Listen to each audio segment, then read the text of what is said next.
मैं डॉक्टर कुमार एक बार फिर आप सबके साथ कोविड-19 को लेकर कुछ मेरे विचारों के संग। लास्ट वीडियो में जो निचोड़ था, जो सार था, जो एक जिस था, वो ये था कि कोविड-19 जो वायरस है वो एयरबॉर्न नहीं है, वो वाटरबॉर्न नहीं है और वो फूडबॉर्न नहीं है, लेकिन ये ह्यूमन बॉर्न है। ये फैलता है man to man to man to man, human to human to human. देखिए, अभी मैं आपको उदाहरण देके फिर एक दो बातें जो इससे रिलेटेड हैं वो बताने की कोशिश करूँगा, जो ज़रूरी है आपकी जानकारी के लिए भी, जिससे आपको लाभ भी पहुँच सकता है और इससे आपकी समझ में आ जाएगा कि जो करंट मॉडलिंग है हमारी कोरोना को लेकर वो हमें ठीक से रिज़ल्ट नहीं दे रही है। इसलिए हमें अल्टरनेटिव की ओर सोचना चाहिए। सबसे पहले मैं होम क्वारंटाइनिंग के अगेंस्ट हूँ, होम आइसोलेशन के अगेंस्ट हूँ, कुछ हद तक हॉस्पिटल में मरीज के जाने के अगेंस्ट भी हूँ। अब सोचिए, मैं हूँ एक पेशेंट जो कोरोना से पीड़ित हूँ। अब कोरोना से जब मैं पीड़ित हो गया तो होता क्या है, मेरे सेल्स जो है ना अंदर बॉडी के, मेरी बॉडी को बेसिकली जो कोविड-19 वायरस है ये हाईजैक करना शुरू कर देता है और जो एनर्जी मैं खाता हूँ अपना फूड वगैरह वो सब ये ले लेता है। अब मेरे में क्या होता है, वीकनेस आ जाती है, फैटीग आ जाती है, ठीक है, डिहाइड्रेशन भी शुरू हो जाती है। इस चक्कर में मैं तो नीचे नीचे गिरता गया, लेकिन कोरोना वायरस इनसाइड मेरी बॉडी मल्टीप्लाई करता गया और इसकी मल्टीप्लिकेशन मेरे शरीर के अंदर ही होती है और बहुत तेज़ी से होती है, बिलियंस की रफ्तार में। अब हमारे बॉडी की, हमारे शरीर की एक योग्यता है, क्योंकि शरीर खुद को मरना नहीं देना चाहता, इसने इनबिल्ट जिसको कहते हैं ना मैकेनिज्म, वो बना के रखा हुआ है। और वो मैकेनिज्म क्या है, जब भी कोई चीज़ इसको सूट नहीं करती है तो ये या तो डायरिया की से बाहर निकालने की कोशिश करता है या फिर वॉमिटिंग जिसको कहते हो उससे बाहर निकालने की कोशिश करता है। तो ऐसे ही हम कार्बन डाइऑक्साइड बाहर निकालते हैं, क्योंकि वो बॉडी में बिलोंग नहीं करती, वो एक वेस्ट प्रोडक्ट है।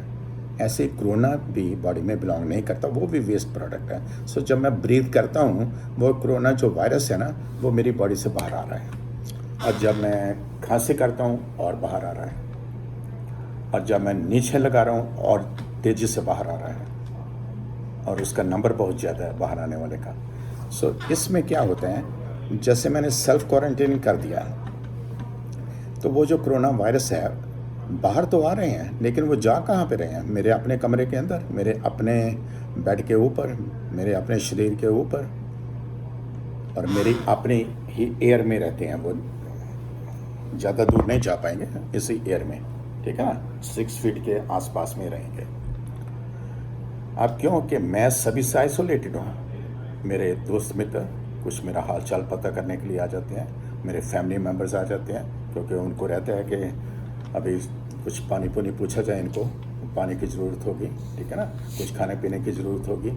इस चक्कर में क्या होता है, जब वो एंटर करते हैं तो ये जो कमरा है ना अब ये भरा पड़ा है उससे।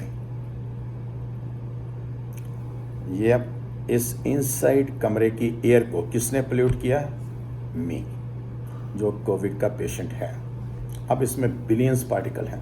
आप सोचिए, जब वो जो भी अंदर इधर आएगा वो कुछ ना कुछ तो प्रसाद लेके जाएगा ना कोरोना से, वो बेसिकली कोरोना ही पकड़ के वो भी इसकी पकड़ में आ जाएगा, क्योंकि वो उसमें सांस ले रहा है। और यही कुछ होता है हॉस्पिटल में।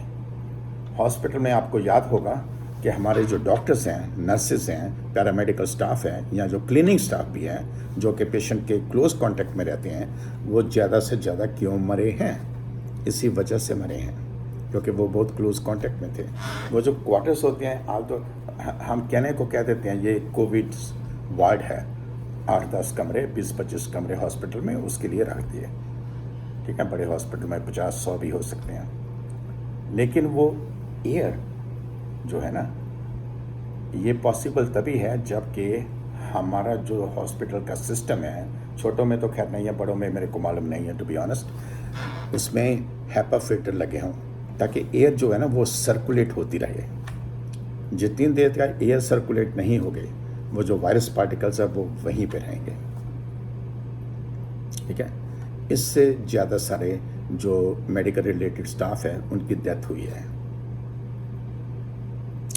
और इससे क्या होगा, अभी क्लोज हॉटस्पॉट बनने शुरू हो जाएंगे सेल्फ आइसोलेशन में, सेल्फ क्वारंटीन में, ठीक है।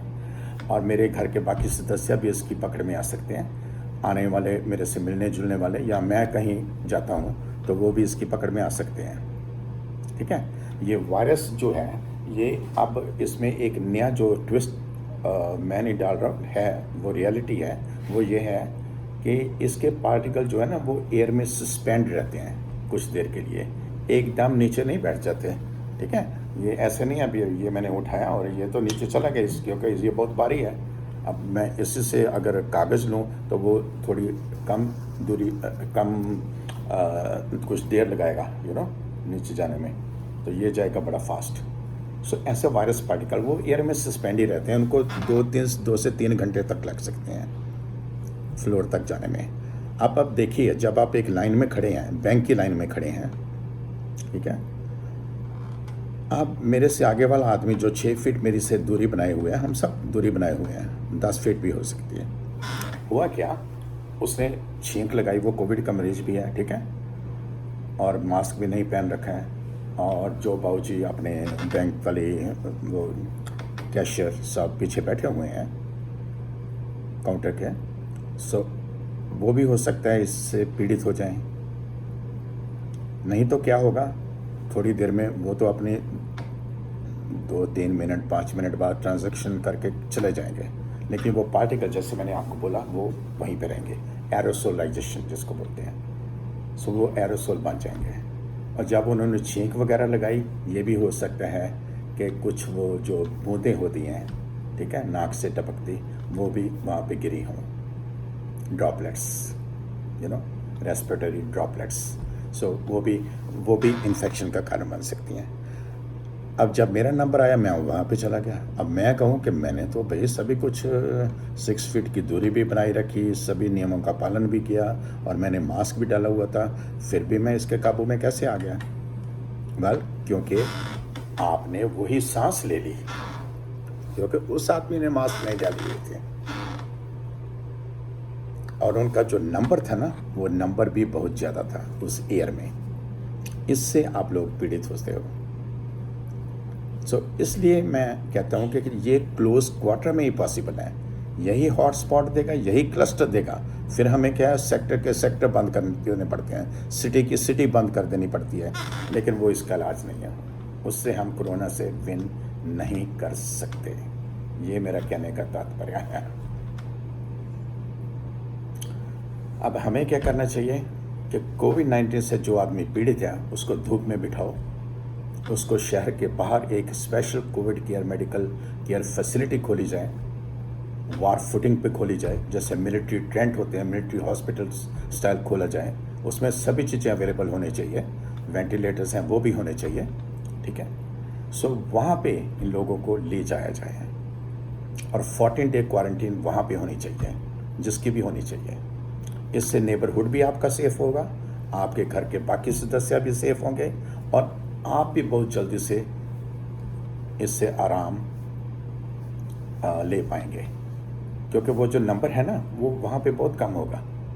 आपके घर के अंदर वही, क्या पता आप खुद ही एक दूसरे को क्या अपने आप को रीइन्फेक्ट बार बार कर रहे हो, यह भी पॉसिबिलिटी है।